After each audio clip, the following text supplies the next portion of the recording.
اعوذ باللہ من الشیطان الرجیم بسم اللہ الرحمن الرحیم۔ السلام علیکم، میرا نام ارجمن عثمان ہے۔ آج کے اس ویڈیو میں آپ سب کو گوہر پبلشر کے پلیٹ فارم پہ خوش آمدید کہتی ہوں۔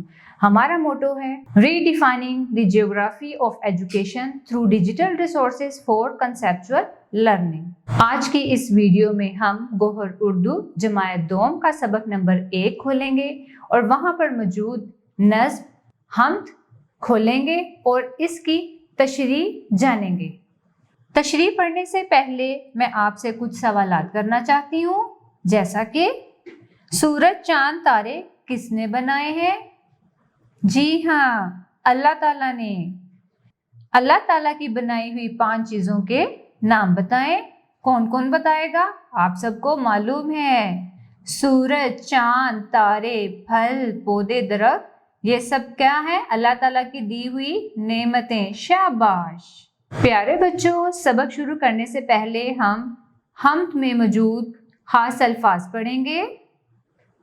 تن، نقش، سنوارے، قدرت، بھولے بھٹکوں، آسرا، مراد پانا۔ پیارے بچوں، سب سے پہلے ہم حمد پڑھیں گے۔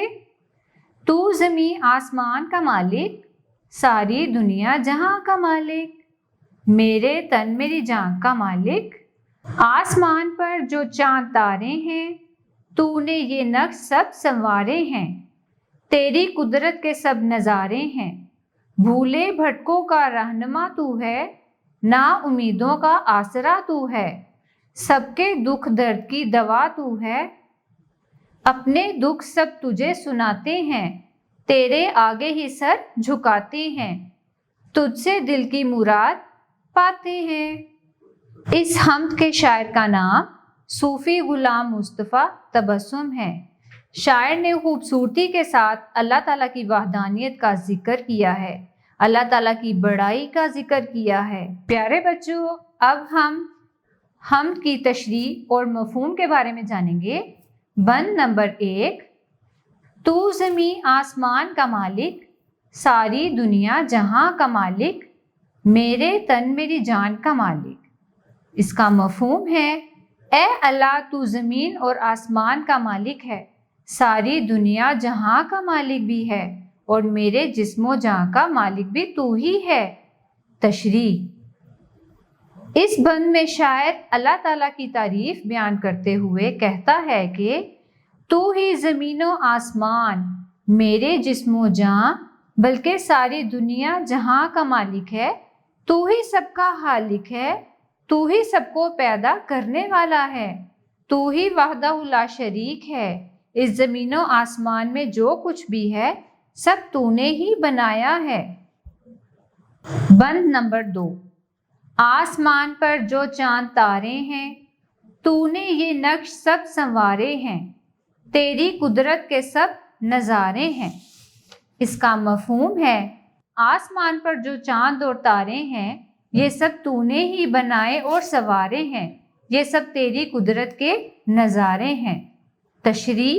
اس بند میں شاعر کہتا ہے کہ یا اللہ، آسمان پر جو چاند تارے چمک رہے ہیں، سب تیری ہی قدرت کی نشانیاں ہیں، ان سب کو تو نے ہی بنایا ہے اور سنوارا ہے۔ یہ ہر روز آسمان پر چمکتے ہیں، یہ خود بخود نہیں ہوتا، بلکہ تو ہی ان کو بنانے اور چلانے والا ہے، یہ سب تیری قدرت کی کھلی نشانیاں ہیں۔ بند نمبر 3، بھولے بھٹکوں کا رہنما تو ہے، نا امیدوں کا آسرا تو ہے، سب کے دکھ درد کی دوا تو ہے۔ مفہوم، بھولے بھٹکوں کو راستہ دکھانے والا اور بے آسروں کا آسرا تو ہے، سب کے دکھ اور درد کی دوا بھی تو ہی ہے۔ تشریح۔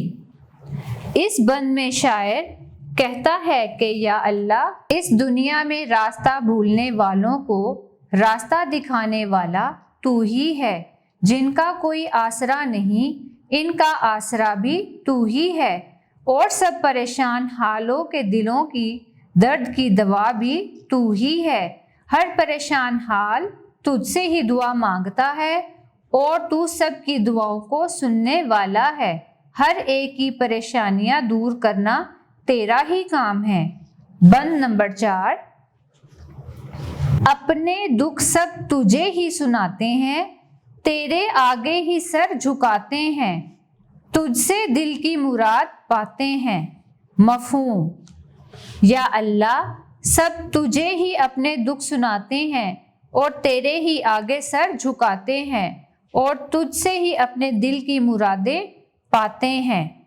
تشریح: اس بند میں شاعر کہتا ہے کہ اے اللہ، ہر کوئی تجھے ہی اپنا دکھ سناتا ہے، اپنے سر کو تیرے ہی آگے جھکاتا ہے اور تجھ سے ہی اپنی دعائیں مانگتا ہے۔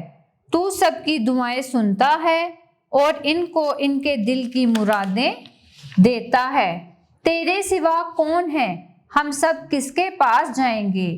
تو ہی تو ہمارا سہارا ہے۔ ہر کوئی تیرے سامنے سر کو جھکاتا ہے، تجھ سے اپنے دل کی مراد پاتا ہے۔ امید ہے آپ کو آج کا ہمارا لیکچر پسند آیا ہوگا۔ اب ملیں گے نئی ویڈیو میں مزید معلومات کے ساتھ۔ اپنا بہت خیال رکھیے گا۔ اللہ حافظ۔